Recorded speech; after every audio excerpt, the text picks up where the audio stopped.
Estás en directo. Hola, muy buenos días. Os damos la bienvenida a esta mesa una mesa de diálogo sobre diversidad LGBTI en el ámbito laboral, en el marco de dos actividades. Por un lado, el orgullo universitario, que ahora hablaremos un poquito de ello, y por otro lado, el orgullo de COGAM. En primer lugar, daros las gracias a todas vosotras, a todos vosotros, a todos vosotres por uniros a esta mesa de diálogo. Algunas personas estaréis en directo, otras personas a lo mejor luego lo veis en diferido porque va a quedar colgado en YouTube, tanto en el canal de Diversitats como en el canal de COGAM Televisión. Dar las gracias a todo el comité organizador de este orgullo universitario por haber incorporado esta cuestión de la diversidad LGBT en el ámbito laboral, qué se está haciendo desde las universidades y qué está pasando en las universidades. En esta mesa vamos a participar 3 personas, en realidad 4 os voy a contar, pero me gustaría dar las gracias también muy especialmente al equipo de Diversitats y de la Universidad de Valencia por todo el trabajo que están haciendo de coordinación en este orgullo universitario y específicamente por todas estas cuestiones técnicas que son tan complicadas y bueno, pues sobre todo a Sela y a David que nos han ayudado con que esto se difunda y que todo el mundo podamos participar. Las 3 personas que vamos a participar en esta mesa, más o menos la idea es que estaremos conversando o haciendo nuestras presentaciones durante 40 o 45 minutos y posteriormente tendremos como unos 15 minutos para el debate.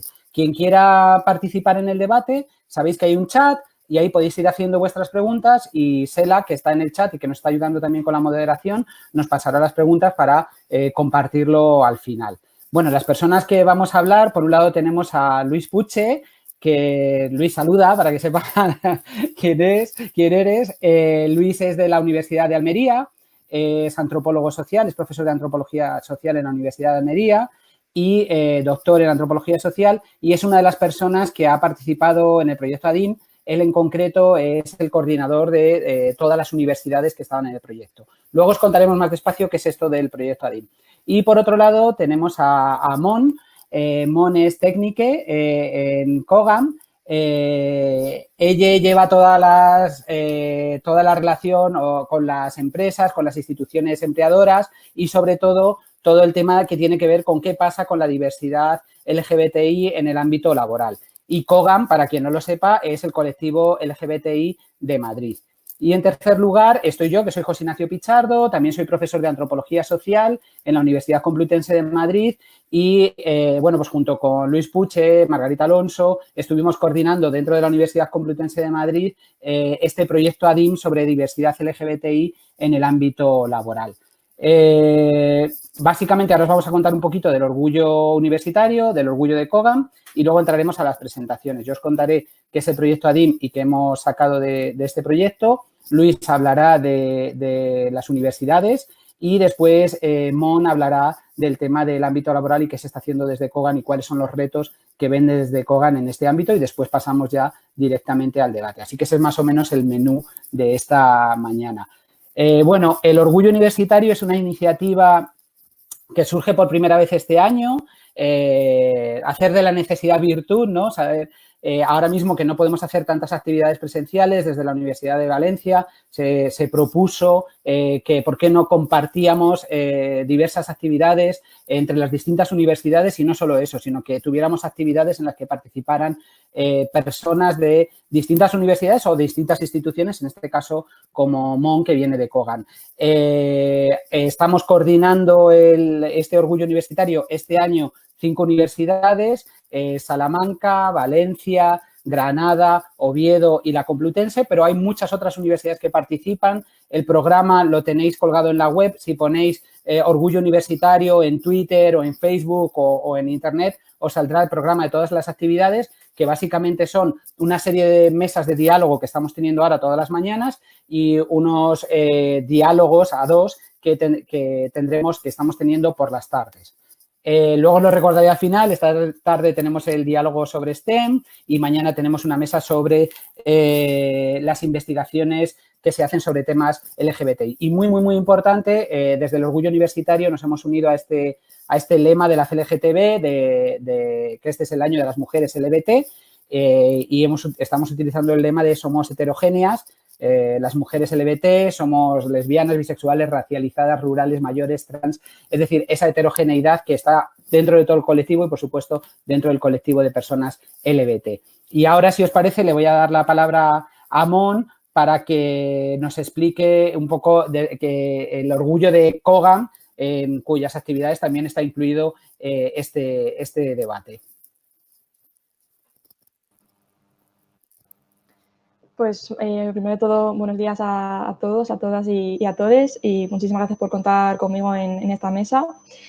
Y bueno, el orgullo de Cogam este año pues es muy diferente a años anteriores, porque bueno, desde Cogam siempre hemos organizado la manifestación en Madrid, pero este año evidentemente pues no se puede realizar.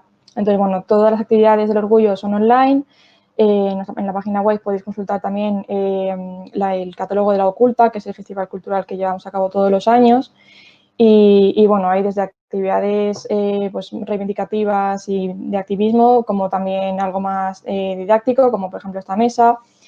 También tenemos concursos de literatura, de fotografía, etcétera, ¿no? Siempre van a mantener nuestro sentido de comunidad, de colectivo, de que el orgullo no lo hacemos las entidades, sino que lo hacemos todas las personas LGTB que formamos parte de, bueno, de toda la diversidad de, o sea, no solo LGTB, sino toda la diversidad, vaya. Y bueno, es básicamente lo que está haciendo el orgullo. En nuestra página web se puede consultar todo. Esta tarde también estaré yo en un directo en Instagram sobre juventudes y los retos de la juventud LGTB, ¿no? Y bueno, uno de los retos también, para enlazar un poquito el tema, es de lo que tiene la juventud LGTB, es el ámbito laboral, ¿no? Es una cosa que también me encuentro mucho en Cogam, que también trabajo en un servicio de orientación a jóvenes, y claro, jóvenes y familias. Y claro, las familias siempre se preguntan o tienen ese miedo, ¿no? De, ¿y mi hijo o mi hija por ser trans o por ser gay o lesbiana va a encontrar trabajo, va a estar a gusto, ¿no? Se preocupa mucho al futuro. Entonces, de ahí también hace un poquito el proyecto de empresas, del que luego hablaré más adelante. Perfecto, muchas gracias, Mon. Luego, como hemos dicho, al final habrá un espacio en donde nos vas a contar todo eso. Y yo entro ya directamente al tema que nos ocupa, ¿no? Quizás antes de hablar de ADIM sí que me gustaría hacer una pequeña introducción, ¿no? Algunos conceptos que yo creo que son importantes para saber qué es lo que está pasando en el ámbito laboral. En primer lugar, cuando hablamos de homofobia, lesbofobia, transfobia, LGTB-fobia, estamos hablando de distintos tipos, ¿no? Seguramente habéis oído hablar de yo qué sé, de la homofobia cognitiva, la lesbofobia afectiva, conductual, etcétera, etcétera. No nos da tiempo a entrar en todo eso, pero sí que hay dos conceptos que yo creo que son muy importantes para saber qué es lo que está pasando en el ámbito laboral. Por un lado, lo que se llama la homofobia liberal, ¿no? Este es un concepto que nos plantea Daniel Borrillo, que es un profesor de Derecho en Francia, él es argentino, y que nos habla de que efectivamente sería esta idea de que el espacio público es heterosexual y cisexual, ¿no? Si tú eres gay, lesbiana, bisexual, trans, no binario, lo que sea, muy bonito, todo eso sí, pero en tu casa, no en el espacio público. ¿Y el espacio público qué es? Es la calle, es la universidad, son los sitios donde estudiamos, son los espacios laborales, es la televisión, etcétera, etcétera, ¿no? Yo creo que podemos pensar en muchos ejemplos en lo que esto ocurre, seamos o no LGBT, ¿no? Es la típica situación en la que si yo el lunes llego al trabajo y digo, oye, ¿qué has hecho este fin de semana? Y digo, pues yo he estado con mi novia en el cine, me van a preguntar que qué película he visto. Pero si digo que he estado con mi novio en el cine, pues hay gente que me va a decir, jolín, ¿cómo sois los gays? Siempre con la bandera, a mí que me importa tu vida privada, esto es un ámbito laboral, no hay que hablar de estos temas, ¿no? Entonces, yo creo que un ejemplo muy reciente y muy visible es el caso que hemos visto en esta semana de Pablo Alborán, ¿no? Este cantante famoso que de repente un día ha dicho que es homosexual y que siente atracción y deseo sexual por hombres en lugar de por mujeres, y ha habido gente, o sea, mucha gente lo ha celebrado y le parece genial, pero ha habido gente que eso le molesta, ¿no? Y es como, a mí qué me importa tu vida sexual, ¿por qué me tienes que hablar de esto? Esa es la homofobia liberal. Estamos viendo 100.000 cantantes, 100.000 famosos que están constantemente hablando de si tienen novia, si tienen un amante o chicas, ¿no? Que le gusta no sé quién, otro chico, etcétera. Eso está constantemente en los medios de comunicación, sin embargo, parece que molesta ¿no? Que un hombre que es homosexual diga que es homosexual. Yo creo que ese es un buen ejemplo y luego vamos a ver cómo aplica en el ámbito laboral. Y luego otro concepto que yo creo, dos más que son interesantes, uno es la homofobia pasiva, porque vamos a ver qué ocurre cuando existe algún tipo de algún rumor, algún chiste, algún comentario que puede ser ofensivo hacia el colectivo LGBT y mucha gente prefiere mirar para otro lado, es decir, no intervenir ante esas situaciones, seas o no seas LGBT. Y el tercer elemento que yo creo que es interesante es lo que se conoce como homofobia o LGBTfobia cotidiana, ¿no? Que sería todas estas situaciones en las que, hay un lenguaje que reproduce estos prejuicios exogenéricos, ¿no? Estos comentarios de esto es una mariconada, lo peor que nos va a pasar es que nos van a dar mucho por culo, esto sale mucho en el ámbito laboral y traía aquí el ejemplo de un profesor que entrevistamos en una investigación que acabamos de hacer en Extremadura, ¿no? Para la Junta de Extremadura sobre diversidad LGBT en el ámbito educativo. Os voy a compartir un segundo la pantalla porque quizás es más fácil leerlo. A ver, un segundito. No sé si se ve, espero que sí. Entonces dice, una compañera de trabajo el primer día nos estaba enseñando el centro, es un profesor, ¿no? Y cuando ya estábamos acabando nos dice, bueno, ya sabéis que para utilizar, es un colegio, ¿vale? Y es un profe de primaria que acaba de incorporarse en centro. Bueno, ya sabéis que para utilizar el gimnasio y otros espacios hay que reservarlos, porque están muy demandados. Pues tenemos que aplicar la ley de ya sabéis, mariquita el último. Y lo dijo así, sutil, y entonces le dije, ¿entonces yo voy a ser el último? Y ya se puso un poco a la defensiva. El 95% de las veces me ha pasado que cuando corrijo algo, la gente se pone a la defensiva e intenta justificarse. No lo asume y dice, pues tienes razón, ese lenguaje lo he expresado, me estás haciendo ver que me he equivocado, que tengo que cambiarlos. Eso ocurre la mínima de las veces, ¿no? Entonces, yo creo que este ejemplo nos habla de todas esas situaciones cotidianas, todas esas frases que decimos, ¿no? Los sesgos del lenguaje que están transmitiendo un mensaje quizás sin darte cuenta de que ser, por ejemplo, como mariquita el último, ser homosexual es algo peor que ser heterosexual, ¿no?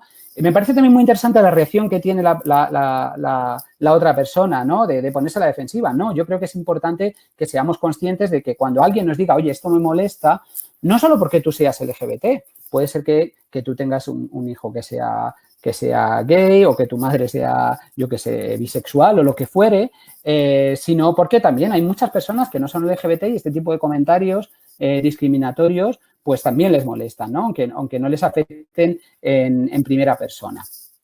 Bueno, yo creo que estos dos conceptos nos ayudan porque este es el contexto de todas estas situaciones, todos estos comentarios, todos estos estigmas que sufren o sufrimos las personas LGBT a lo largo de nuestra vida. Afortunadamente, yo creo que cada vez menos, pero siguen existiendo, con los cuales llegan las personas LGBT al ámbito laboral.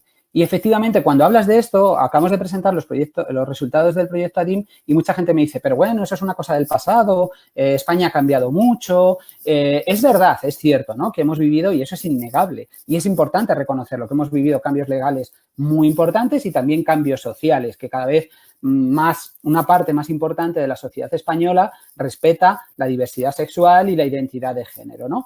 Pero, sin embargo, la LGTB-fobia sigue ahí presente, ¿no?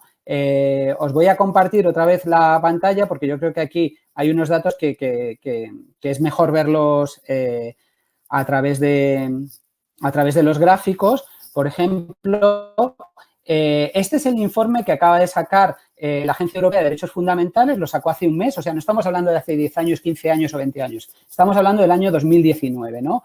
Experiencias de acoso por ser LGBT en los últimos 12 meses, en general. Y fijaos que en España el 41% de las personas LGBT que respondieron a esta encuesta ha vivido alguna situación de acoso o de discriminación en los últimos 12 meses, ¿no? Me parece que es una cifra que nos tiene que hacer reflexionar, que estamos por encima de la media europea, si os dais cuenta, a pesar de ser uno de los países donde existen más leyes, donde existe más reconocimiento social. Y es que efectivamente España es uno de los países más respetuosos con la diversidad LGBT, aquí lo tenéis en esta encuesta que hizo el Pew Research Center, que España es de los países donde una parte más importante de la población dice respetar la diversidad sexual e identidad de género.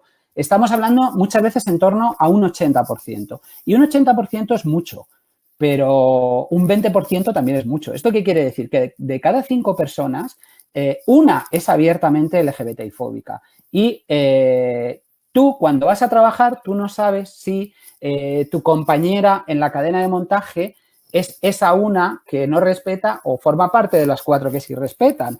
O no sabes si tu jefa es la una que respeta, las 4 que no respeta. Si el señor que te atiende en la recepción es de los que respetan o de los que no respetan, ¿no? Entonces, aquí hay 2 reflexiones. Una, ¿por qué estamos permitiendo que esa minoría siga imponiendo su ley en los centros laborales, en los centros de trabajo? Y la segunda reflexión sería que nos tenemos que visibilizar. Esa mayoría, ese 80% que es respetuoso con la diversidad sexual, en primer lugar, tiene que visibilizarse como personas respetuosas con la diversidad sexual. ¿Cómo lo podemos hacer? Pues a través, luego lo vamos a ver, a través de una pegatina, a través de una bandera, a través de un comentario o lo que sea. Eso sería una de las reflexiones. Y, en segundo lugar, esas personas tienen que parar al 20% que están haciendo este tipo de comentarios homofóbicos, etcétera, etcétera, etcétera. ¿Y cómo se dan este tipo de situaciones en los ámbitos laborales? Pues yo creo que se explica muy bien también con este gráfico. Cuando hablamos de discriminación en el ámbito laboral, muchas veces pensamos en despidos, no contratación, moving, insultos, y esto se ve claramente como situaciones de discriminación. Pero hay todo este continuo, ¿no?, de bromas y comentarios que muchas veces las personas dicen, bueno, pues es que es lo que hay, bueno, lo asumo, aunque no me lo digan a mí directamente, me está molestando. Después tendríamos los rumores y, por último, este ocultamiento del que vamos a hablar ahora. Es decir, no hablar de tu identidad sexual, de tu identidad de género o de tu orientación sexual en el ámbito laboral, ¿no? Pero claro, ¿cuáles son las consecuencias, por ejemplo, del rumor y de las bromas, ¿no? Pues este ocultamiento preventivo que a veces te invisibiliza, que puede llegar a ocurrir que renuncies a derechos, es decir, que, por ejemplo, hay casos de personas que se han casado con una persona del mismo sexo y que deciden no cogerse sus días de vacaciones, sus 15 días de luna de miel, porque no quieren que se sepa en su empresa que son gays, lesbianas, bisexuales o trans. Y os voy a poner otra vez la pantalla, que creo que está dando problemas, espera un segundín, porque os voy hay un verbatim, un testimonio, por así decirlo, de una persona que nos cuenta, yo no trabajaba este es un comercial, ¿no? En una empresa que es comercial y sabéis que los comerciales muchas veces tienen premios, incentivos y muchas veces estos premios son viajes, ¿no? Y fijaos lo que él dice, yo no trabajaba en entornos especialmente homófobos. Sí que es cierto que de vez en cuando se ve algún chiste o algún insulto y yo no me sentía seguro para desvelar mi orientación sexual. El primer año acudí al viaje de incentivos con mi hermano, pero el segundo año dejé de ir. Tenía miedo de ser reconocido como gay y ser yo el protagonista de esos rumores, chistes, comentarios y comidillas en mi empresa. Hoy mi empresa tiene un programa específico de inclusión de la diversidad sexual y ahora puedo ser yo mismo en mi lugar de trabajo. Soy más feliz y trabajo mucho mejor que lo que hacía antes, ¿no? Me parece que esto es algo también muy, muy importante. Es decir, vemos cómo el ocultarte te está haciendo perder esos viajes de incentivos que, oye, ¿por qué tienes tú que dejar de ir un viaje a las Bahamas o a Mallorca, da igual, porque no quieras decir o no quieras que se enteren que en tu empresa que eres gay, ¿no? Pero es que además tiene otras consecuencias que a veces son como más sutiles, ¿no? Por ejemplo, el no hablar de tu vida, el que llegue el lunes y no te vas a tomar un café porque de repente te van a preguntar qué has hecho el fin de semana y no quieres contar si eres una chica, por ejemplo, que has estado con tu novia montando en bici y poco a poco te vas convirtiendo en el raro, la rancia, algo oculta, nunca se apunta a nada, porque claro, ni vas a las cenas de empresa, ni te quedas a las cañas de después, pero es que además no solo se te genera esa imagen, sino que tú te estás perdiendo unos espacios, y de esto saben mucho las mujeres, en los que se están cocinando cosas de trabajo. Ahí se está hablando de proyectos, ahí caes bien a alguien que de repente cuando tiene que haber un ascenso dice, pues mira fulanita que maja, etcétera, etcétera.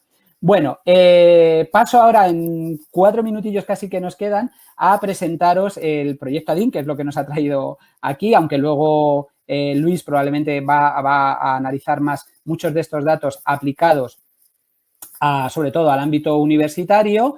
Es un proyecto en el que ha financiado por la Unión Europea, en el que ha participado el gobierno español y el gobierno de Portugal y también la Universidad Complutense de Madrid. Fijaos, han participado 16 empresas de España y Portugal y 8 universidades públicas de España y Portugal, ¿no? Empresas grandes, reconocidas, otras más pequeñas, etcétera, etcétera.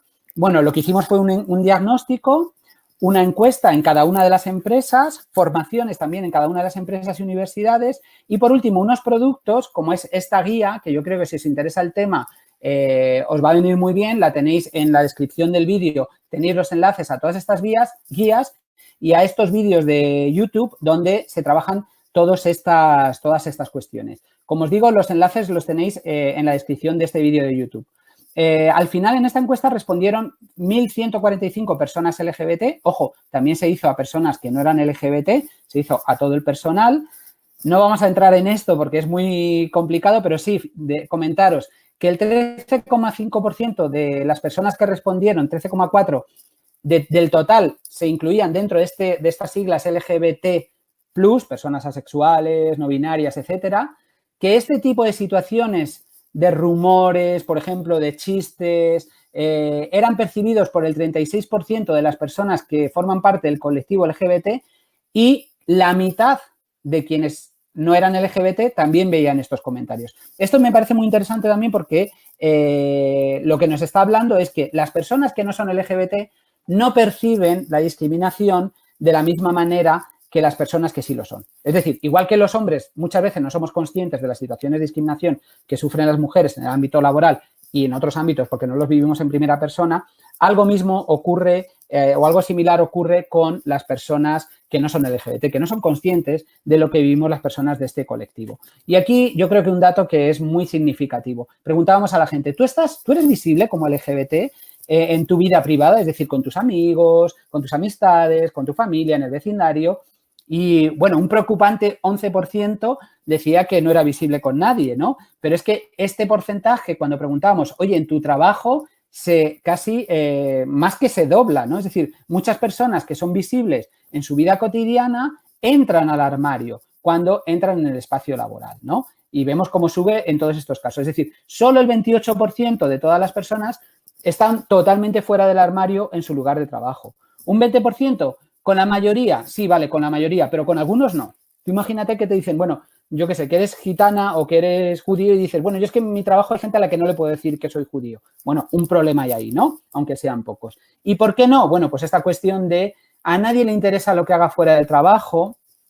Luego vamos a ver esto y todo lo que hemos visto, evitar rumores, que cambie la valoración que se tiene de mí a nivel profesional, efectivamente, y que de repente tú eres la jefa de marketing y dices que eres lesbiana y ya de repente eres la lesbiana de marketing, ¿no? O sea, como que se borran muchas de tus características profesionales, ¿no? Perder oportunidades, miedo al rechazo, no hacer sentir incómodo a mis compañeros y, por último, miedo a perder el trabajo, ¿no? O sea, realmente este miedo existe, ¿no?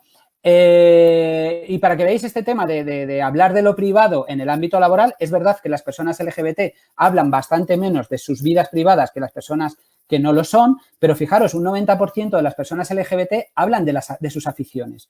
Y esto no tiene nada que ver con el ámbito laboral, porque a mí qué me importa que a ti te guste el aeromodelismo o montar en bici, ¿no? Pero lo contamos en el trabajo, ¿no? Y, sin embargo, ya este porcentaje baja al 73% cuando hablamos de la vida afectiva y un preocupante 55% cuando hablamos de las familias, ¿no? ¿Por qué debemos trabajar estas cuestiones? Pues, bueno, básicamente porque es una cuestión, lo exige la ley. Ayer tuvimos una mesa legal y es que da igual cuáles sean tus ideas, está prohibido cualquier tipo de discriminación en el ámbito laboral. En segundo lugar, porque es una cuestión de derechos humanos, o casi diría en primer lugar, es decir, no se puede permitir que ninguna persona sufra ningún tipo de discriminación en su lugar de trabajo y esto ha sido algo que a mí personalmente en las empresas e instituciones con las que hemos trabajado estaba claro que este era el principal motivo. O sea, a veces se habla de otros motivos comerciales y demás, pero yo la gente con la que me he encontrado en la investigación lo tenían claro. Esto lo hacemos porque queremos que no exista ningún tipo de discriminación. Y ojo, que estos datos que os he pasado antes, que son los de la guía, son las de las empresas e instituciones que han querido participar en el proyecto ADIM. Es decir, que tienen un interés por cambiar estas cosas. Que si probablemente nos fuéramos al conjunto de las empresas, veríamos que la situación es probablemente peor, ¿no? Otro motivo sería la cuestión del talento, ¿no? Esto ya sí que tiene que ver más con la gestión, es decir, que yo, bueno, os voy a poner un ejemplo, ¿no? Una multinacional, una de las personas que ocupaba un cargo de alta dirección a nivel global, dice que va a dejar la empresa porque era reconocida o leída como varón y ella era una persona, era una mujer, y va a iniciar su proceso de reconocimiento de identidad de género. Y dice, y voy a dejar la empresa porque esto me va a generar muchas dificultades. Y la empresa dijo, ni de coña, o sea, no te podemos perder, dinos qué tenemos que hacer para que tú puedas ver reconocida tu identidad de género y seguir trabajando en esta empresa, porque como empresa no podemos permitirnos el que tú no trabajes con nosotros, ¿no? Y bueno, por último, no me da tiempo, pero invitaros a que veáis la guía, porque ahí sí que vienen muchas recomendaciones para empresas e instituciones empleadoras de qué se puede hacer para crear espacios laborales inclusivos para todas las personas, independientemente de su orientación sexual o su identidad de género. Ahora le voy a dar la palabra a Luis para que nos cuente un poco qué pasa con todo esto de ADIM, específicamente en el ámbito de las universidades. Bueno, buenas tardes o buenos días. Muchas gracias, Ignacio. Espero que se me oiga. Yo lo primero que quería hacer era muy brevemente dar las gracias a la organización de esta Semana Universitaria de Orgullo Virtual, qué remedio que sea virtual, y gracias a quienes os estáis interesando por escucharnos y por conocer estas informaciones que os estamos dando. Estamos en un momento muy bonito para quienes nos gusta la investigación porque estamos en el momento de la difusión de lo que hemos hecho, ¿no? Y de que lo que hemos hecho salga de los muros de las universidades, de la academia y se ponga al servicio de la sociedad. O sea que es un momento dulce. Yo os voy a hablar, como ha dicho Ignacio, de los principales resultados de la investigación que ha tenido lugar en el proyecto ADIM referentes a universidades, ¿vale? Y entonces, para eso, voy a compartir mi pantalla para que veáis la presentación y podamos ir comentando. ¿Se ve? ¿Estoy compartiendo pantalla?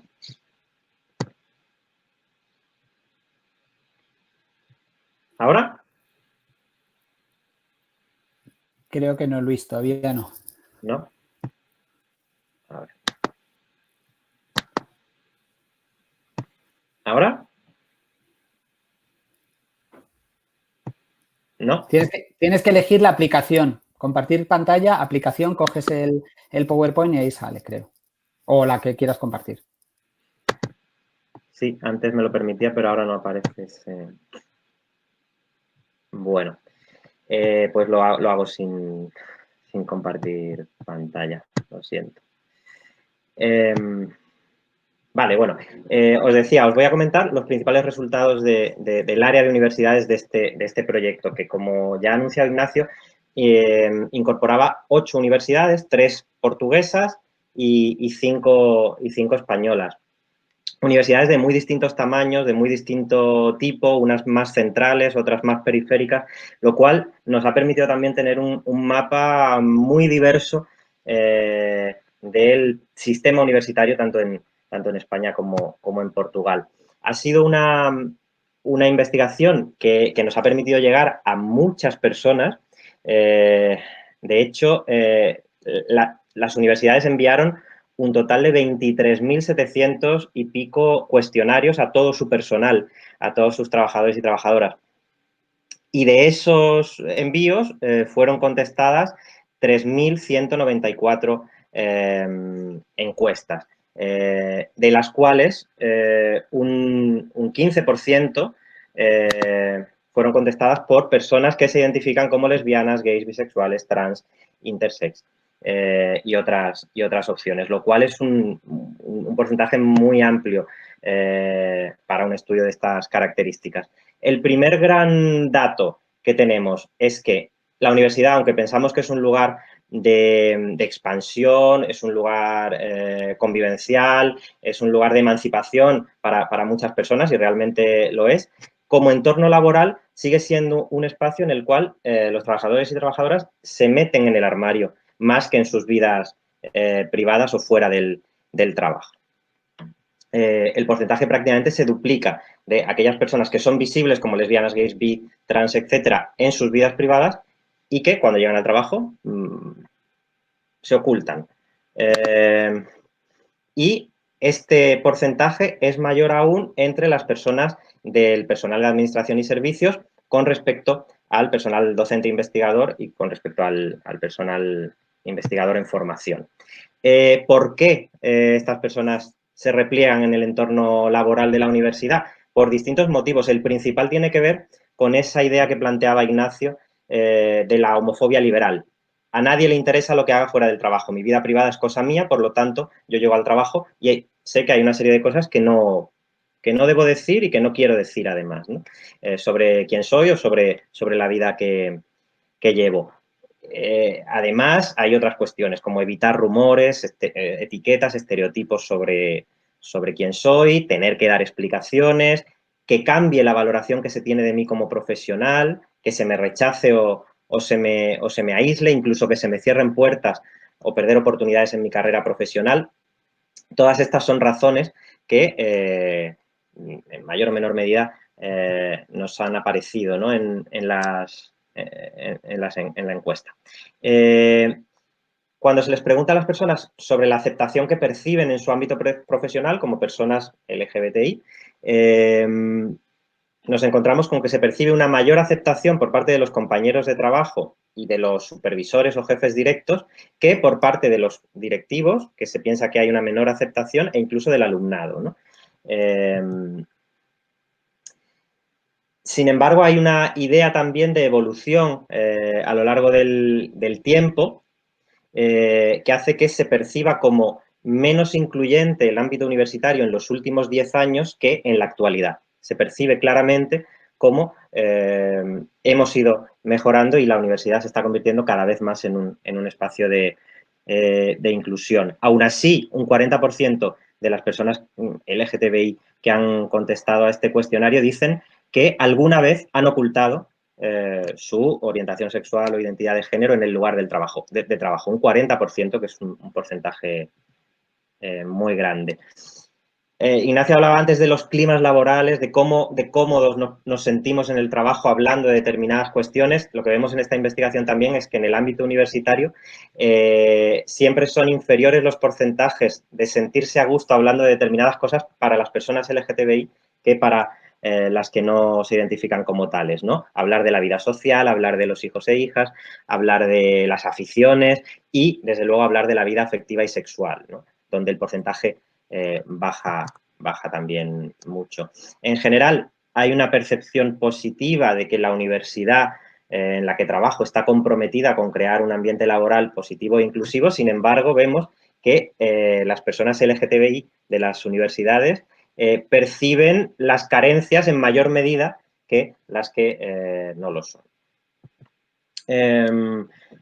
Vemos también en esta investigación como cada vez son más conocidos los programas de diversidad, las políticas de diversidad e igualdad que cada vez más las universidades están poniendo en marcha, sobre todo los programas de igualdad de género, los programas de igualdad en relación con la diversidad funcional y, bueno, en menor medida, las cuestiones que tienen que ver con la diversidad sexual, con la diversidad cultural o étnica y, por último, las cuestiones relacionadas con la diversidad por edad. En relación con los referentes, se les preguntaba a las personas que contestaban si en su universidad existían referentes visibles de personas LGBT en puestos de dirección o altos cargos. La cuestión aquí es que las personas que han contestado y que son LGTB consideran en un 45% que no existen esos referentes visibles, ¿no? Hay una carencia de figuras en posiciones de poder que abiertamente manifiesten su orientación sexual o su identidad de género. Preguntábamos también por las situaciones de discriminación que se siguen produciendo en los entornos universitarios y veíamos que un 37% de las personas que contestaron afirman que se dan rumores sobre su identidad o orientación sexual o la de alguna otra persona de manera cotidiana y un porcentaje similar nos habla de que se hacen seguida, se habla de que también se dan casos en los cuales una persona es víctima de burla o de insultos de manera directa por ser LGBT o incluso no recibe un ascenso o una promoción laboral por estas circunstancias. Y cuando se les pregunta por quiénes están detrás de estas situaciones de discriminación, se apunta en primer lugar a compañeros y compañeras de trabajo, en segundo lugar al anonimato de pintadas, mensajes en redes sociales que sin un autor o una autora conocidos están marcando o estigmatizando a algunas personas, y en tercer lugar al alumnado, ¿no? En menor medida a otros sectores. En esta investigación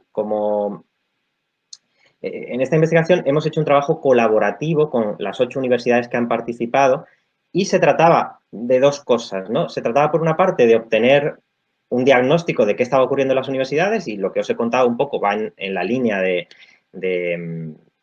ese diagnóstico, ¿no? De ver qué está pasando, pero luego había otra parte también muy interesante, que ha sido la de identificar ámbitos de actuación y retos de futuro para construir universidades cada vez más inclusivas y que tengan en consideración la diversidad sexual y la diversidad de género. Y hemos establecido varios ámbitos de actuación donde son necesarias políticas institucionales, ¿no? Y estos serían los retos de futuro. El primer ámbito de actuación sería el de la propia organización institucional. Lo que vemos es que en la mayoría de las universidades que han participado en este proyecto no existe un órgano, un cargo, una persona responsable que contemple de manera específica la diversidad LGBT. Sí que existen servicios para información, asesoramiento o mediación en diversidad en general, algunos de los cuales incluyen la diversidad LGBT, pero como digo, se trata de servicios generales y no específicos. Bueno, aquí tendríamos uno de esos ámbitos en los que podemos mejorar, en los que podemos innovar también para ofrecer una imagen de la universidad que protege a todas las formas de diversidad que habitan en ella, ¿no? Un segundo ámbito importante sería el de los planes y protocolos, que vemos que hay una tendencia creciente hacia que los planes de igualdad y los protocolos de prevención que se están desarrollando en los últimos años en nuestras universidades incorporen al menos algún apartado o alguna mención relativa a la orientación sexual y a la identidad o expresión de género. Sin embargo, todavía no existen en todas las universidades planes o protocolos para la prevención ante casos de discriminación por homofobia y transfobia de manera específica. Lo que sí que vemos también es que en los últimos años la inclusión de las personas trans sí que ha vivido unos avances muy acelerados y ha conseguido empujar a nuestras universidades a ser cada vez más inclusivas. Otro sector importante sería el de la formación y la sensibilización del propio personal que trabaja en las universidades. Cada vez más universidades están impartiendo cursos de formación y de sensibilización para sus trabajadores, trabajadoras, para el alumnado también, pero ocurre que la formación siempre tiene un carácter voluntario, es decir, se apunta a ese curso quien quiere apuntarse y, por lo tanto, quien tiene ya una cierta sensibilidad o un cierto interés por trabajar y trabajarse las cuestiones que tienen que ver con la diversidad sexual, ¿no? Otro ámbito y otro gran reto sería el de la docencia. En el grupo de universidades participantes en el proyecto, 5 de ellas disponían ya en el momento de la investigación de asignaturas o planes de estudios completos que abordan la diversidad LGBT. Por ejemplo, tenemos el Máster Oficial de Estudios LGBTIQ+ de la Universidad Complutense, un Máster en Estudios Culturales y Artes Visuales desde las perspectivas feministas y queer en la Universidad Miguel Hernández, y luego, en muchos casos, asignaturas sueltas en distintos grados y posgrados, y una voluntad explícita por parte del profesorado para impartir contenidos en asignaturas más generalistas relacionados con esto. Pero, de nuevo, la voluntariedad aquí es un elemento fundamental para que se den o no se den, se hagan o no se hagan este tipo de formación y de docencia, ¿no?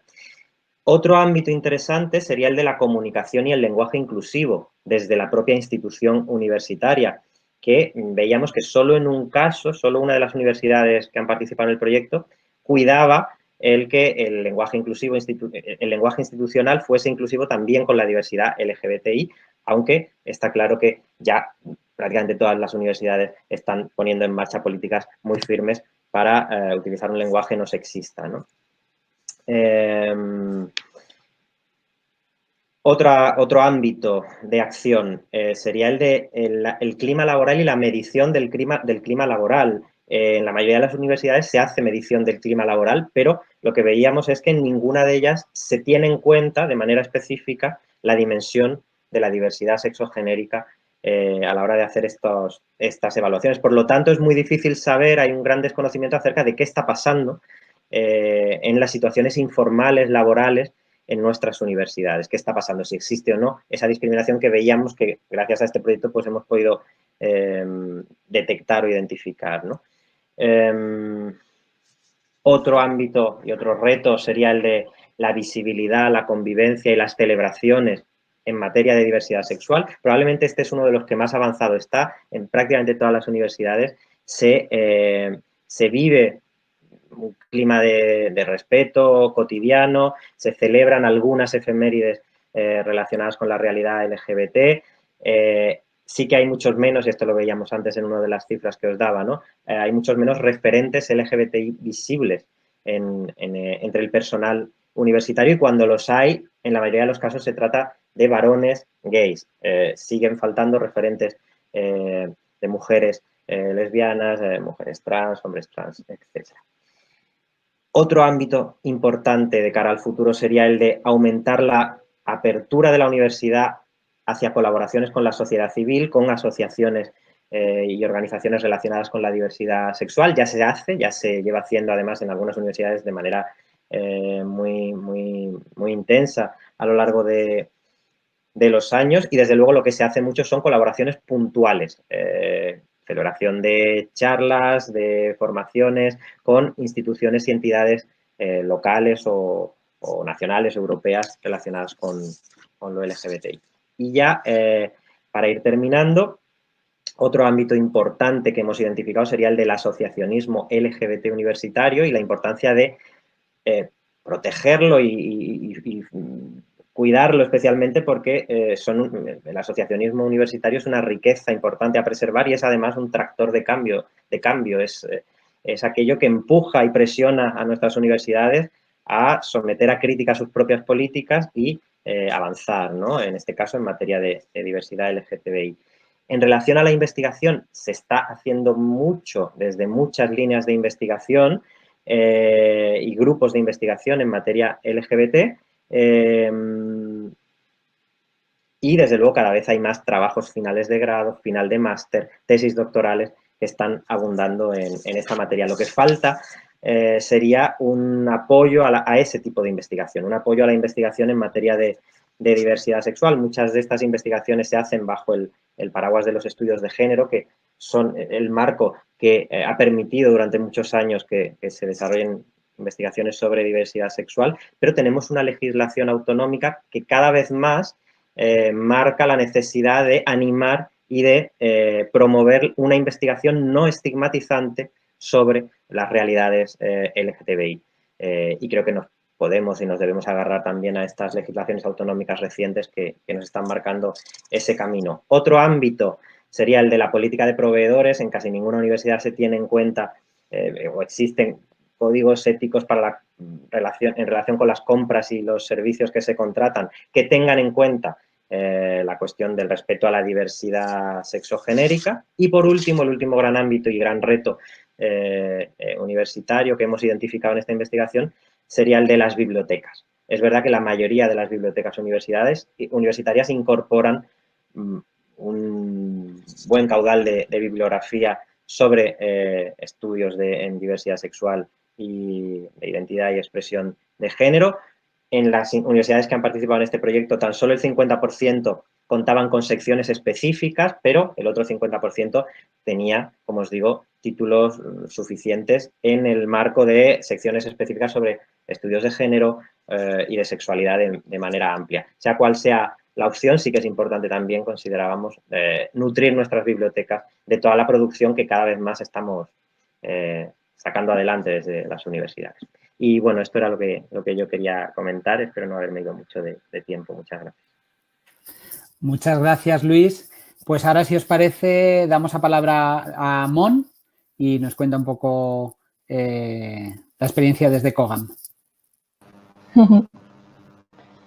Muchas gracias a los dos por todo lo que habéis comentado, que la verdad es que es un tema amplísimo. Y bueno, en Cogam sí que es verdad que ya llevamos tiempo trabajando el tema de las empresas. Lo único que el proyecto que estoy llevando yo ahora es nuevo. Lo hemos empezado a lanzar este año.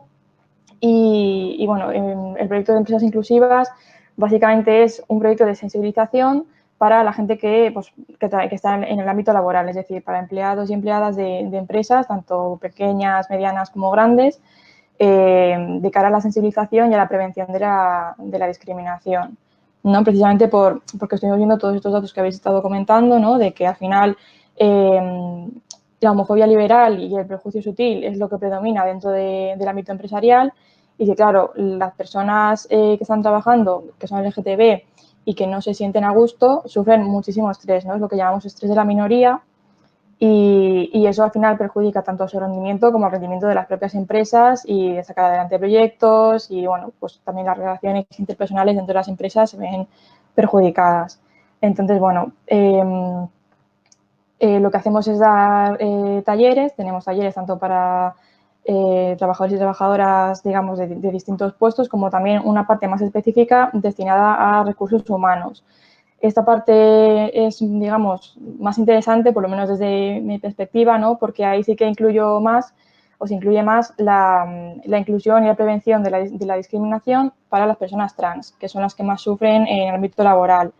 Sí que es verdad que, como ha comentado Pichardo, se ve mucho, ¿no? Que las personas trans, cuando empiezan su transición dentro de un puesto de trabajo, la primera opción que ven, la primera salida que ven a esta situación es dejar el puesto de trabajo y para hacer su transición fuera y así luego comenzar en otro puesto laboral o buscarse otro trabajo, etcétera, etcétera. Entonces, claro, eso no solo perjudica a las empresas, sino a las propias personas trans que se ven expulsadas y excluidas del ámbito laboral, ¿no? Y se trata de prevenir precisamente todo eso. Y además, el acompañar a las empresas en la creación de protocolos y de pues medidas, ¿no? De pequeñas estrategias para contratar a personas trans, ¿no? Que parece que cuando entra una persona trans en una empresa, como que yo tengo la sensación de que la gente como que se asusta un poco y dicen, ay, ¿qué hay que hacer con esta persona? No tiene que cambiar la documentación o está comenzando su transición, por ejemplo, el tratamiento hormonal y, bueno, pues todo ese revuelo que a la vez se une con las actividades de sensibilización y de prevención dentro de la empresa a nivel general, ¿no? Pues para prevenir que las personas trans se sientan excluidas, discriminadas o que haya rumores, comentarios, etcétera, etcétera, ¿no?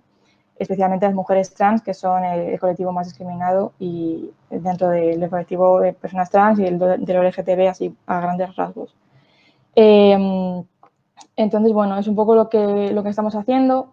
Ya hemos contactado con bastantes empresas, y sí que es verdad que también a raíz del orgullo de que está haciendo todo también online, pues están contactando muchas más empresas ahora también, así que bueno, situaciones que estamos viendo, pues algunas las has comentado también tú ya, Ignacio, ¿no? De, pues en esta empresa pensamos que no somos, o la empresa no piensa que no hay homofobia, que no hay ningún problema y que hay muy buen ambiente, y es verdad, hay muy buen ambiente, pero resulta que se ponen a investigar o a ver o sale el caso de una persona que pues justo se acaba de casar con su pareja, son dos mujeres, por ejemplo, y no lo comentan y a raíz de un problema que han tenido pues lo tienen que decir, ¿no? Y ya pues dicen, vale, pues evidentemente algo está pasando porque no habéis dicho que os habéis casado, que no te has cogido tus días que te correspondían, etcétera, etcétera. Y ahí también abordamos este tipo de situaciones y las incluimos también en los talleres, en las dinamizaciones, pues para ver cómo se pueden trabajar y cómo se puede abordar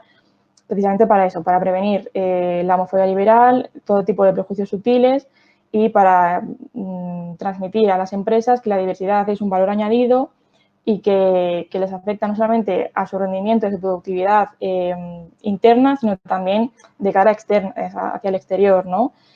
atraer a otro talento, llegar a otro público diferente y al final pues estar un poco más en sintonía con, bueno, hacia dónde creo o queremos pensar que va la sociedad, ¿no? A ser más diversa o no más diversa porque ya lo es, sino a aceptar la diversidad tal y como es. Y no me enrollo mucho más, que creo que vamos cortitos de tiempo. Muchas gracias, Mon. Sí, nos quedan 10 minutillos. Ha surgido alguna pregunta en el chat que me pasa Sela y que os voy a comentar. A lo mejor, Mon, tú en esta primera pregunta nos puedes echar también un cable. La primera pregunta sería cuáles son las diferencias entre las empresas que puedan ser empresas grandes, ¿no? Este debate que muchas veces parece como que estos departamentos de diversidad e inclusión, pues hombre, grandes empresas que tienen 200, 500, 1000, 100.000 empleados pueden tener, ¿no? Pero ¿qué pasa con las pymes? Esa sería una primera pregunta. Os las voy a decir todas y luego os voy pasando la palabra para ver qué queréis comentar. Pero yo creo que a lo mejor, Mon, desde vuestra experiencia podéis comentar algo de esto. En segundo lugar, ¿qué dificultades vamos a encontrar cuando queremos implementar todo este tipo de políticas en el ámbito laboral, ¿no? Esa sería una segunda cuestión que yo añadiría, bueno, y qué se puede hacer para un poco sobrepasarlas, por así decirlo, ¿no? En tercer lugar sería, ¿qué pasa con los convenios colectivos? Es decir, ¿qué tipo de cuestiones se puede introducir en los convenios colectivos? Y yo creo que esta pregunta incorpora un tema muy interesante, que es el tema de los sindicatos, que juegan un rol, yo creo, central en todo esto. Y si es necesario, si pensamos que es necesario añadir en las empresas planes de igualdad para el colectivo LGBTI, ¿no? Entonces, os dejo estas 4 empresas y no sé si es mucho marrón, Mon, pero te dejo ya a ti, si quieres, desde vuestra experiencia, contesta a la primera o a las que consideres. Vale. Yo veo un poco de relación entre la primera pregunta y la segunda, ¿no? Porque sí que es verdad que a lo mejor llegar a empresas más grandes también es una dificultad de implementar estas medidas porque muchas de ellas ya tienen sus propios planes, sus propias estrategias, lo cual está muy bien, ¿no? Pero a la vez, claro, al ser tan grandes, al haber tanta gente trabajando ahí, a mí me genera la duda de si realmente esas estrategias y esos planes están teniendo el efecto deseado, ¿no? Yo quiero pensar que sí. En cuanto a empresas más pequeñas y tal, ahí también veo un poco el reto o la dificultad de llegar a ellas, ¿no? Porque también pues, son más pequeñas, tienen menos recursos, a lo mejor no tienen el tiempo o la capacidad o, bueno, o no han detectado este tipo de dificultades, ¿no? Una de las empresas con las que estamos trabajando actualmente en Cogam sí que es más bien pequeñita, tamaño mediano, perdón, creo que eran como unos 500 empleados en total, entonces, bueno, es un tamaño considerable, pero no es una empresa muy, muy grande. Entonces, bueno, ahí sí que se podía trabajar de otra manera, sí que incluso se planteó antes de la cuarentena, claro, se planteó la posibilidad de hacer varios talleres para que todo el mundo o casi todo el mundo pudiera acudir a ellos de manera presencial, ¿no? Y ahora estamos viéndolo para hacerlo de manera virtual porque se tuvo que posponer claramente. A mí el principal reto que veo en este tipo de proyectos es el de llegar a aquellas empresas donde realmente hay problemas y a las que pues, podemos enviarles todos los correos y hacer toda la difusión que queramos, que a lo mejor no nos van a contestar o no se van a interesar porque no consideran que haya un problema, no les interesa o porque lo LGTB les resulte pues, totalmente ajeno, ¿no? Entonces, bueno, ahí veo uno de los principales retos, el cómo llegamos a aquellos lugares de los que no recibimos respuesta y en los que no sabemos exactamente qué está pasando ni qué situación hay. Ahí dejo esa reflexión. Perfecto. Bueno, lo voy a retomar lo que tú dices, pero me parece, y lo conecto con esa pregunta sobre los convenios colectivos, ¿no? Yo creo que hay como una doble, a veces dice la gente tiene que ir de arriba abajo, es decir, de los equipos directivos hacia abajo o de abajo arriba, es decir, los empleados y empleadas, pues demandar eso a la empresa, ¿no? Yo creo que aquí, de nuevo, los sindicatos y la representación de trabajadores y trabajadoras juegan un papel muy importante, ¿no? Y en estas empresas donde quizás los equipos directivos o los dueñas no lo tengan en cuenta, pues desde abajo hay que hacerles, recordarles que hay que hacerles cumplir la ley y yo creo que los sindicatos aquí pueden incorporar muchísimas cuestiones, ¿no? Desde, primero y muy importante, se ha hablado todo el tema de los protocolos, es decir, por ejemplo, en el caso de identidad de género para las personas trans, que haya protocolos claros, que se tengan en cuenta sus derechos, que se tengan en cuenta las necesidades específicas que pueden derivar de ese proceso de reconocimiento de la identidad de género, por ejemplo, a nivel de permisos de salud, etcétera, etcétera. Tiene que quedar muy claro a quién, seas una empresa mediana, pequeña o grande, a quién te tienes que dirigir para acceder a todas estas cuestiones, pero también si tienes algún tipo de problema, ¿no? Es decir, si yo escucho algún tipo de comentario, etcétera, etcétera, etcétera. Yo creo que en los convenios también se puede hablar de todo el tema de la formación. A todos los trabajadores y trabajadoras se nos retiran al mes una cantidad de dinero para nuestra propia formación. Bueno, esa formación también tiene que cubrir estas cuestiones. Y luego otra cuestión que ha salido en la última pregunta, que es incorporar todo esto, ¿no? La especificidad del colectivo LGBTI plus en los planes de igualdad. La pregunta era si tiene que haber planes de igualdad específicos. Nuestra experiencia, y quizás ahora Luis nos puede hablar más de lo que está pasando en la universidad, en las universidades es o bien que haya planes específicos, que está genial, o unirnos a los planes de igualdad de género, ¿no? Es decir, que yo creo que este tipo de discriminaciones están muy conectadas, son alianzas muy importantes y quizás precisamente en aquellos espacios donde es muy complicado tener un plan específico LGBTI, otro para discriminación étnico-racial, otro para desigualdades entre hombres y mujeres, pues quizás hay mecanismos que pueden servir para trabajar todo este tipo de cuestiones. Luis, nos quedan 3 minutitos, no sé si tú quieres comentar. Bueno, te dejo, Luis, sobre dificultades y luego ya cierro yo, si te parece. Vale, no, estoy completamente de acuerdo con lo que estáis planteando. Lo único por mencionar o dar respuesta a otra de las preguntas, ¿no? Que tenía que ver con las dificultades para implementar estas políticas. Por ejemplo, en el caso de la universidad, lo que ocurre a veces es que hay una idea de que la universidad es un espacio, pues, de puro pensamiento en el que no tendría que dar igual todo esto, que es algo parecido a lo que ocurre también en la empresa, en otro tipo de empresas, ¿no? O de entornos laborales. Son entornos de trabajo. ¿Qué más da quién se sea, ¿no? Pero en la universidad hay quizás un elemento específico que tiene que ver con esto, ¿no? Aquí somos seres pensantes, somos seres asexuados y tradicionalmente lo que importa es el conocimiento que se produce, y además está la idea de que las universidades en general son espacios liberales, son espacios en los que cada uno puede un poco expresarse como quiera, y esa idea que tiene una parte de realidad, pero luego lo que ocurre es que existe la discriminación y lo que pasa es que no ha habido datos. No hemos tenido investigaciones como esta que hemos hecho ahora para revelar que también en las universidades hay circunstancias de discriminación entre el personal que trabaja en ellas y también entre el alumnado, ¿no? Y esa sería una de las barreras, que no hemos tenido información ni datos rigurosos sobre qué está pasando, y esa a la vez es una de las herramientas para el cambio, ¿no? Realizar esas investigaciones, como estamos haciendo, mostrar qué es lo que ocurre y caminar hacia la superación de esos problemas que vemos que siguen existiendo. Y de hecho, bueno, este proyecto lo que demuestra también es que estamos en un muy buen camino, que se están haciendo muchas cosas, que cada vez más, lo que planteaba Ignacio, se están dando alianzas dentro de la universidad para incorporar la cuestión de la diversidad sexogenérica en planes de igualdad, planes contra la discriminación en sentido más amplio, o de manera específica. Eso ya depende de cada universidad, pero cada vez estamos dando más pasos en ese sentido y es muy alentador. Muchas gracias, Luis. Y yo creo que además este orgullo universitario es una expresión de eso, ¿no? Una expresión de cómo cada vez, podríamos decir, jolín, hasta el 2020 no se han unido las universidades para hacer eso, vale, pero la botella medio llena, ¿no? Qué bien que ya estamos. Muchas universidades, ya os digo, no solo las 5 que estábamos coordinando esta propuesta, se está creando una red a nivel estatal de universidades que trabajan la inclusión y la diversidad LGBTI, y se están dando muchos pasos. Os animo a que escuchéis, por ejemplo, la mesa que vamos a tener al respecto, que es dentro de 3 días.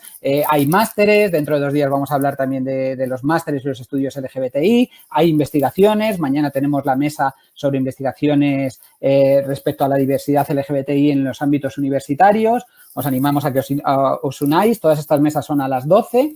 Respecto al tema de las dificultades, solo un apunte muy rápido. Esto no pueden ser acciones puntuales. O sea, esto tiene que formar parte de un compromiso real y de una apuesta estratégica basada en los derechos humanos de todas las instituciones empleadoras, ¿no? Yo creo que eso es lo que va a hacer que se superen todas esas posibles dificultades.